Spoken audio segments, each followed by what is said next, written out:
Having a look at practice question set number 23 here. Question number 1, start off with a really tough one. It says, at what distance above this page would a convex magnifying lens, convex lens is a converging lens, that means that the focal point is a positive value. Let's write a little note about that just to remind ourselves. Focal length is 10 centimeters or positive 10 centimeters. At what distance does it have to be held for the image of the letters to appear upright and 3 times as tall? In other words, we're looking for, in this case, we're looking for the object distance. In other words, how far away does the lens have to be from the object, which are the letters on this page? We've got the focal length of 10 centimeters, and we've got the magnification. It's just 3. The letters we want to appear 3 times as tall as they actually are. So let's do what we can do here now. We know we have 2 equations that apply here. We have our lens equation, 1 over f is equal to 1 over do plus 1 over di. Let's sub in what we can for this. 1 over 10 is equal to, we don't know what do is, and we don't know what di is. All right, so let's move to the other equation that we know applies here, which is the magnification equation. M is equal to negative di over do. It also is hi over ho, but we don't know anything about height, so let's just leave that part out. Sub in what we have for this. Magnification is 3 equals negative, we don't know what di is, and we don't know what do is. All right, so we seem to be at a loss here. But if you look closely, we do in both equations have 2 unknowns, and they're the same 2 unknowns. So that allows us to combine these equations to solve for what we're looking for. If you remember from math class, 2 equations, 2 unknowns, so let's do a little substitution here. We're going to first rearrange this magnification equation to solve for di. Di becomes equal to, if we take the do up by multiplying and then the negative over to the other side, di becomes equal to negative 3 times do. If we sub that in here, we end up with 1 over 10 is equal to 1 over do plus 1 over negative 3 do.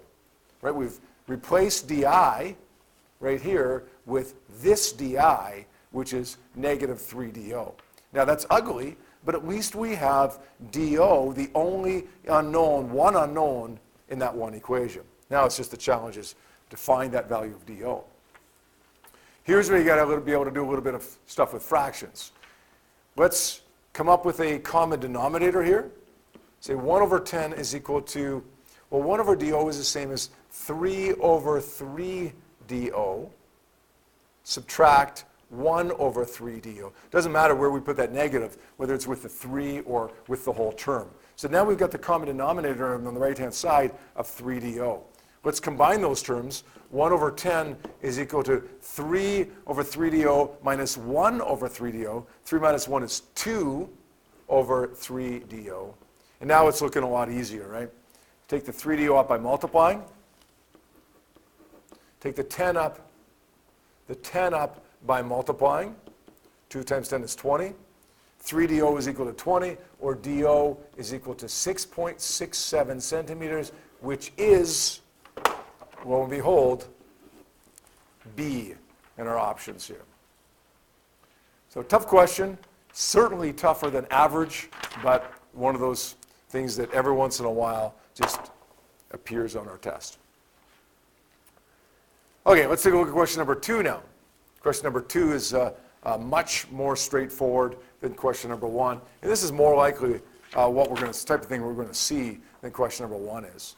This one says an object is placed 35 centimeters away from a diverging lens. Diverging lens, I want to circle that definitely, because that means the focal length is a negative value.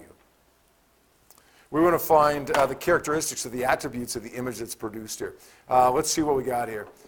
We've got an object distance for number 2 of 35.0 centimeters. We've got a focal length of negative 20.0 centimeters. We're not asked to solve for any numbers, just some characteristics. But you know that if you want to find characteristics, you just solve for numbers, solve for variables, and see what happens. Now, there is a bit of a shortcut here. Just noticing this here. If you recognize that every time you have a diverging lens, you remember those patterns, right? Every time you have a diverging lens, we always get a virtual image, a smaller image, and an upright image. The answer has to be D, without doing any calculations or any ray diagrams, just by remembering the patterns. But if you don't remember that, we can still figure this out. If you don't remember that, we can still find something here. Let's say 1 over f is equal to 1 over dO plus 1 over di. Let's solve for di here and see what happens. 1 over neg 20 equals 1 over 35 plus 1 over di. We pull out our calculator and do a little calculator trick here. We see negative 20, 1 over neg 20, subtract 1 over 35. Flip that over. And we end up getting di is negative 12.7. What does that tell us? Okay, what does that tell us? This negative here tells us that it is a virtual image. A negative di tells us that it's a virtual image. And then if we were to go and calculate the magnification, negative di over do, negative 12.7 over the object distance, which is 35, gives me a value of about 0.36. That's positive. The positive m tells us that it is upright. And the fact that m is less than 1 tells us the image is smaller than the object. So sure enough, the answer was, or is, D.